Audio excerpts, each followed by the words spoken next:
E aí, vidas, tudo bem? Eu sou a Giovana, esse aqui é o Amor em Letras, e no vídeo de hoje eu vim te contar, caso você não saiba, que você tem 10 direitos como leitor, leitora, e eu vou te mostrar quais são eles. Então, se você quer saber quais são, continua assistindo esse vídeo. Bom, você pode até estar pensando que eu tô falando em relação a direitos judiciais, de compras de livros, enfim, mas não tem nada a ver com isso. Hoje eu vou falar sobre os direitos do leitor com os livros, a relação deles dois juntos, e eu vou me basear em quê para falar nisso? Na obra do Daniel Pennac, que é como um romance, que ele vai falar sobre os 10 direitos do leitor. E esse livro é incrível, ele foi publicado pela primeira vez em 1992. O Daniel Pennac, ele é um escritor francês, muito famoso, ele está vivo até hoje. E eu recomendo muito que vocês conheçam mais sobre as obras dele, sobre o trabalho dele, porque ele é incrível e ele vai te fazer pensar muito sobre a relação que você tem hoje com a leitura, com a literatura, e a relação que você quer ter com a literatura através dos seus filhos, que você quer que eles tenham com os livros. Enfim, nesse vídeo aqui eu vou te contar um pouco sobre o que é o Como um Romance, que é o livro sobre o qual eu vou falar hoje, e quais são esses 10 direitos do leitor que o Daniel Pennac ele cria pra gente. E você vai se abismar um pouquinho quando eu começar a falar sobre eles. Então, sem mais delongas, bora começar e falar sobre os 10 direitos do leitor. Antes de mais nada, eu queria dizer que eu descobri esse livro através da minha professora Rosângela, da faculdade, na matéria de leitura e produção de textos. Ela passou esse livro ano passado, 2021, pra gente ler. E foi um livro incrível. Quando eu vi que a professora tinha passado um livro de mais de 100 páginas pra próxima semana, eu falei assim, meu Deus, não era nem um trecho, era o livro todo. Eu fiquei assustadíssima, mas eu li tão rápido. E foi uma leitura tão gostosa, uma leitura tão transformadora, que mudou muito minha visão sobre várias coisas, que eu fiquei realizada. E eu tava adiando já até pra gravar esse vídeo. Eu falei assim, não, hoje é o dia. Hoje a gente vai falar sobre os direitos do leitor. E o direito número 1 é o direito de não ler. Nossa, mas o direito do leitor é o direito de não ler? Exatamente isso. Desde criança, o Daniel Pennac ele começa a falar que os pais eles incentivam muito os filhos, eles alfabetizam, compram livros, não todos, né, mas alguns pais fazem isso, e depois eles largam as crianças a Deus dará. A gente também tem os professores colocando aquelas leituras obrigatórias na escola, que às vezes a criança nem quer ler. Imagine uma pessoa que nunca teve contato com o livro, lendo sei lá, um Don Quixote, um Dom Casmurro. Não dá, não tem como entender. Então o primeiro direito que o Daniel Pennac coloca é o direito de não ler. E também a gente depois de velho, a gente se cobra muito pra ler todos os dias e pra ter uma constância e tal, mas às vezes a gente não tá bem, a gente não quer ler, às vezes a gente quer ver um filme, às vezes a gente quer ver uma série, quer sair de casa. Então, a primeira coisa que a gente tem que pensar é na leitura como não algo obrigatório. A gente tem o direito de não ler. Número 2, o direito de pular páginas.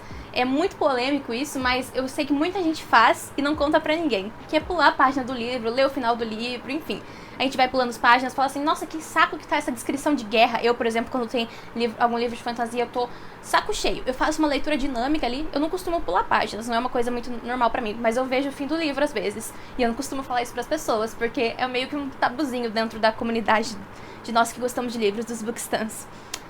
E você tem todo o direito de pular páginas. É mais um direito que você tem e que você deve usufruir se você quiser. Se você tá achando um saco o livro, se você tá achando um saco que ele tá fazendo uma descrição enorme e tal, pula. Se você quer pular, pula. É a sua experiência com a leitura. Número 3. O direito de não terminar um livro. Quando você tá de saco cheio e você fica, sabe, se cobrando pra terminar um livro, pra chegar a ele até o final, mesmo que ele seja um saco, e daí a leitura fica um saco e você nem aproveita a experiência literária por isso, não termina aquele livro. Deixa ele na metade, deixa ele lá no começo, para ele faltando, sei lá, 30 páginas. Se você não tá mais aguentando a leitura, se a leitura não tá sendo legal pra você, não força ela. Você tem o direito de não terminar um livro, como você também tem o direito de terminar. Então todas as coisas que eu tô falando, elas têm 2 pontos. Você pode fazer ou não fazer, fica a seu critério.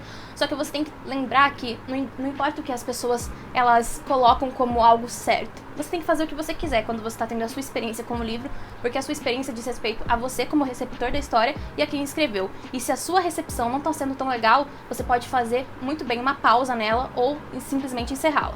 Esse quarto aqui eu adoro e eu faço sempre, o direito de reler. Bom, gente, o direito de reler é incrível. Tem gente que fala que a gente tem tanto pouco tempo de vida, a gente vai ficar relendo livro, vai ficar relendo história, que a gente já sabe. Gente, você nunca é o mesmo quando você vai reler um livro. Mesmo que você tenha lido ele mês passado e você vai reler de novo esse mês. Você é outra pessoa e a história ela vai chegar em você de outro modo. Você vai perceber coisas diferentes nela e ela vai ter um sentido diferente pra você. Eu releio As Crônicas de Nárnia a cada uns 2 anos por aí. Harry Potter, Percy Jackson, Instrumentos Mortais, eu já reli várias vezes. E eu posso afirmar pra vocês que as minhas experiências sempre são diferentes, com algo novo. Reler é muito importante e você tem todo o direito do mundo de reler.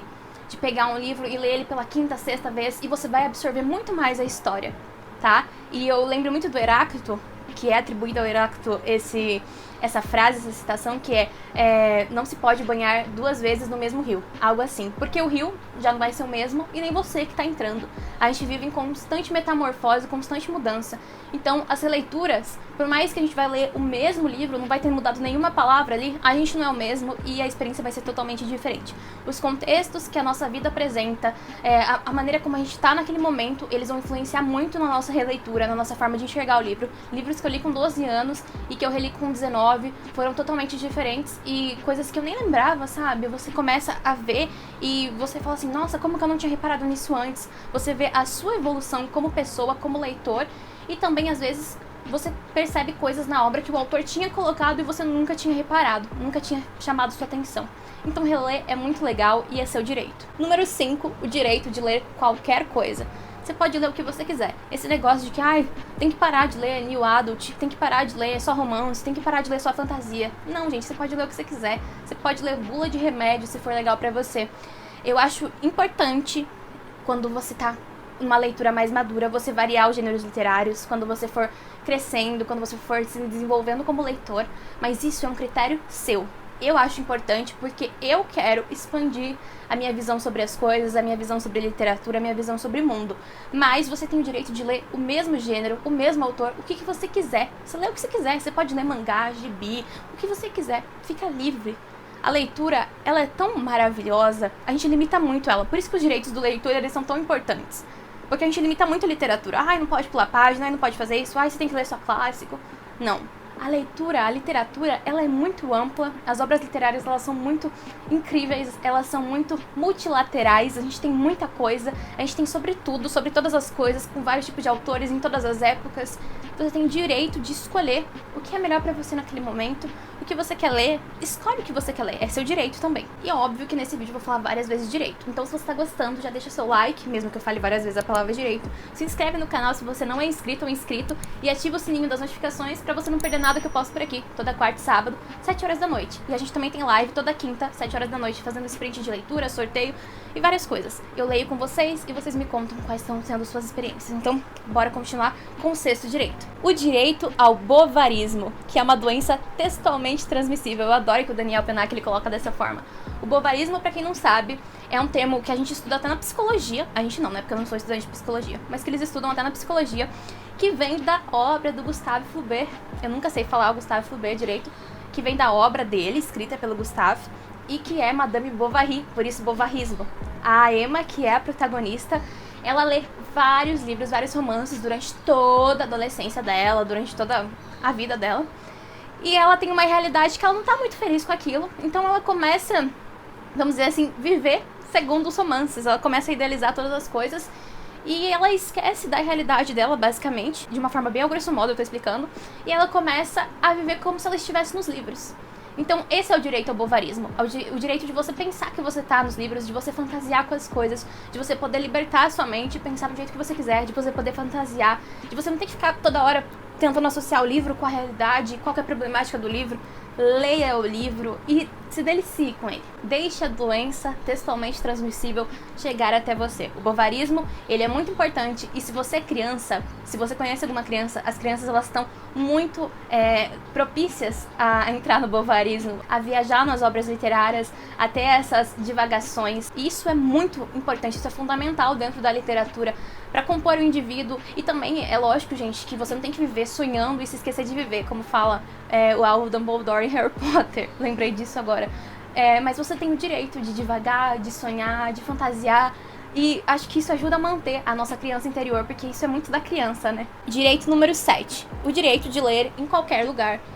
Você tem o direito de ler na sua cama, no banheiro, na rua, na pracinha. Esse negócio de que você tem que sentar numa cadeira, colocar numa mesa, sentar numa poltrona e ler, é muito ultrapassado. A gente tem o Kindle hoje em dia pra isso. Eu acho que muitos dos direitos do leitor, o Daniel Penac previu que a gente com a modernidade ia estar imerso na tecnologia e ia ter várias oportunidades de ler em lugares diferentes.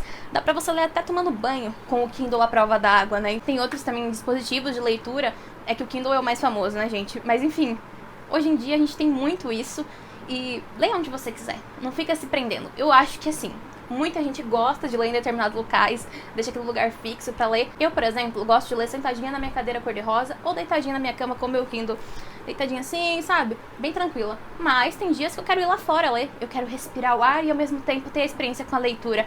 E eu acho que isso é muito legal. Você poder se dar o direito de ler onde você quiser, fazer o que você quiser, sabe? Não fica se prendendo ao que os outros vão pensar, ao que os outros vão falar. Leia onde você quiser. E leia o que você quiser também, retomando o outro direito. Direito número 8. O direito de ler uma frase aqui e outra ali. Você pode pular páginas, como a gente já tinha dito antes, você pode ler um pouquinho ali, um pouquinho aqui. Você não precisa ler muito, você não precisa ler 1 milhão de páginas, você não precisa ler 5 páginas por dia, 10, 20, 50, 100. Fica livre pra você ler uma frase ali, outra aqui, pra você conseguir se libertar mesmo desse negócio de, ai, eu tenho que fazer metas de leitura e tal. Eu acho que você pode fazer, você deve fazer se você quiser, mas também você tem o direito de não fazer. Você tem o direito de ficar livre quanto à sua leitura. Eu sou uma pessoa que eu gosto muito de fazer metas de leitura quando eu quero terminar um livro ou quando tá muito difícil engatar o ritmo do livro, mas eu quero terminar ele, tipo uma saga, tipo Trono de Vidro. E eu fiz metas para o meu livro de Trono de Vidro e eu não segui nenhum dia as minhas metas. Primeiro eu tava super atrasada, quase uma semana. E daí eu falei assim, deixa. Daí eu sentei, ler um dia, 2, e foi meio maçante. Depois, eu engatei no ritmo de leitura, eu nem vi mais meta nenhuma. Eu terminei o livro quase uma semana antes da minha meta. E foi muito maravilhoso, foi perfeito, foi o que eu precisava pra leitura ser incrível, pra minha experiência ser maravilhosa e pra eu ser livre. Ler conforme eu quis, conforme dava. Então, não fique preso a terminar o livro, porque tá acabando o mês, você tem que terminar mais um livro. Não. Lê uma frase aqui, outra ali. Lê conforme dá, lê conforme você tá disposta, você tá saudável pra ler naquele momento. Eu falo no feminino, gente, porque eu sou mulher. Então, se você é homem, se sinta incluído também no feminino. E se você é uma pessoa não binária também. Número 9, o direito de ler em voz alta. Hoje em dia a gente não faz mais isso, a gente não conta mais histórias. E eu sinto muita falta disso, de sentar e contar uma história pras crianças. Às vezes eu faço isso com meus irmãos, mas é muito raro. Eu queria fazer mais com eles, queria ver eles mais pra fazer isso. Já que eles são as crianças que eu tenho mais contato na minha vida. Ler em voz alta é incrível e a gente tem que ler em voz alta, a gente tem que incorporar os personagens. Eu acho que na nossa cabeça a gente já faz isso, a gente já se coloca muito no lugar dos protagonistas, dos narradores da história. E quando a gente lê em voz alta, principalmente poesia, parece que se torna verdade, parece que a gente consegue realmente incorporar o personagem, a gente consegue realmente ter uma noção melhor, ter uma emoção lendo, um sentimentalismo. Às vezes que a gente fica preso quando tá lendo e a gente não consegue fazer isso lendo só, sabe, só lendo, assim, sem ler em voz alta. E ler em voz alta é legal. Você também não é obrigado a fazer isso, é seu direito fazer, como é seu direito também não fazer. O último direito, o 10º, é o direito de calar. Você lê normalmente, quietinho. Você não precisa ficar falando sobre o livro, você pode deixar aquilo lá só pra você. Às vezes tem uns livros tão incríveis, tão maravilhosos, que eu acho que muitos dos livros que eu li eu nunca nem falei sobre no meu Instagram. Eu guardo pra mim algumas coisas, algumas partes deles, e eu acho que isso é um direito nosso. A gente pode ler em voz baixa, a gente pode ler em voz alta, a gente pode ler só na cabeça, na mente, e deixar no nosso subconsciente, deixar só pra gente o livro que marcou tanto, ou que você não quer falar pra ninguém, sabe? É seu, fica pra você, foi a sua experiência. E eu acho isso muito bonito e eu acho isso muito sentimental, muito subjetivo e muito importante dentro da literatura, dentro dos livros, dentro da minha experiência como leitora. Quando eu li esse livro do Daniel Pennac, eu fiquei pensando muito tempo nele, eu fiquei deslumbrada, eu fiquei muito feliz. E foi uma leitura que me ajudou a crescer muito quanto a problematizar a minha forma de ver as coisas, o quanto eu limito a literatura e eu me limito como leitora. Então quando eu comecei a ler esse livro e eu comecei a entender várias coisas, e depois da aula que a professora falou mais sobre isso também, foi incrível, foi sensacional e me fez um bem danado. E aos poucos a gente vai se livrando desses limites, não é uma coisa fácil do dia pra noite que a gente se liberta disso, é bem imposto, ainda mais pra quem lê desde novinha, desde novinho, mas é uma coisa que são seus direitos. Você deve entender que você pode fazer isso, como você também não precisa fazer. Mas você tem o direito de usufruir dessas coisas, de usufruir disso tudo. Eu falo usufruir, gente, não usufruir, mas enfim. Antes da gente finalizar, eu queria ler uma citação com vocês. A questão não é se tenho tempo para ler ou não. Tempo que, aliás, ninguém me dará. Mas se me ofereço ou não a felicidade de ser leitor, de ser leitora. Lindo demais, né, gente? Leiam esse livro. Vidas, espero que vocês tenham gostado de saber sobre os seus 10 direitos como leitores. E você tem muito mais direitos, viu? Você pode ter o direito que você quiser. Trate a literatura como algo incrível, como algo maravilhoso e deixe ela no seu coração, deixe ela num lugar não preso, deixe ela num lugar livre, um lugar onde ela pode florescer, germinar e prosperar para crianças, para gente da nossa idade, gente mais velha. Enfim, a literatura ela não tem idade, ela não tem cor, ela não tem raça, sexo, enfim, ela não tem nada, tá? Ela é livre, ela é liberta e ela é para todos, tá? Então é isso, minhas vidas. Falei de novo, minhas vidas, porque vocês são minhas vidas mesmo. Muito obrigada por assistirem o vídeo até aqui. Espero que vocês tenham gostado. Um beijo e até o próximo.